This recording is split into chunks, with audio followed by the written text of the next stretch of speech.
Hey everyone, looking again at another category of tools instead of just one specific tool.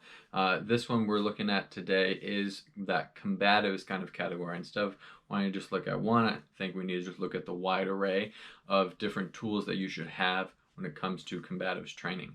First off, looking at and thinking about striking, before we even get too much into it, a lot of times people that maybe they just don't necessarily know or something like that, if they're doing it on their own, they don't have someone training with them, they overlook is having hand wraps. So literally just something simple as little hand wraps so that you can basically just start getting it where you're wrapping your hands, and coming around to protect your hands and everything is important. You can't just slip on boxing gloves and then just go at it, whether you're striking with a partner or a bag. You really want to have something that's going to protect your hands, your knuckles, wrists, and everything like that even more. And it's definitely something you want to get. Secondly, speaking of boxing gloves, having gloves. So, boxing gloves themselves, or they can also be some type of like MMA gloves, so you can still strike and have that protection of striking, but also you're able to do manipulations and things like that with different submissions or different things that you're wanting to do. After that, obviously with striking and things like that, you want to have focus mitts, things like that, so you can be training with it. Hopefully you have a partner and whatnot that you can train with, so just being able to have someone on the gloves and someone here with the mitts and being able to train where you're striking and things like that and give a visual target, as well as actually being able to strike good full force into something, but it's not going to hurt your partner. Everything is important.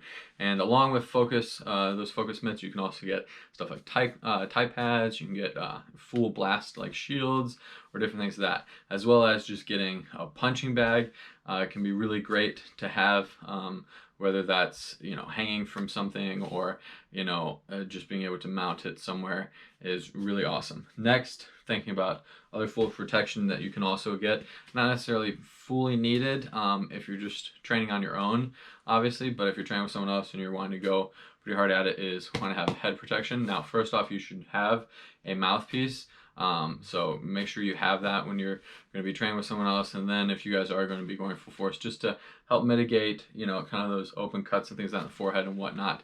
It's definitely not going to maybe necessarily loosen that trauma from the blows, but it's just going to help with that, having that headpiece. And then as well, as you're wanting to practice other things, you can have like the shin protection, the shin guards kind of, but talking about like the striking ones, not like for soccer or something like that, so that you can have just that extra protection to strike with that. And then getting into even other stuff, guys, you can get stuff like gis for yourself or someone else that you want to have, or rash guards and different things like that. Or even something awesome is if you want to, actually do a lot of stuff on the ground, things that you don't necessarily have good protection, padded protection, whatnot, getting mats and things like that is something you definitely want to have, and cut it instead of just slamming on your, hard cement or tile or wood or floor. Even carpet isn't going to be the greatest, and especially if you're rolling on it and stuff like that, and you don't have like a gi or rash guards, spats or something like that, you're going to get kind of that rug burn and things like that. But guys, definitely, just like anything else that we talk about, firearms,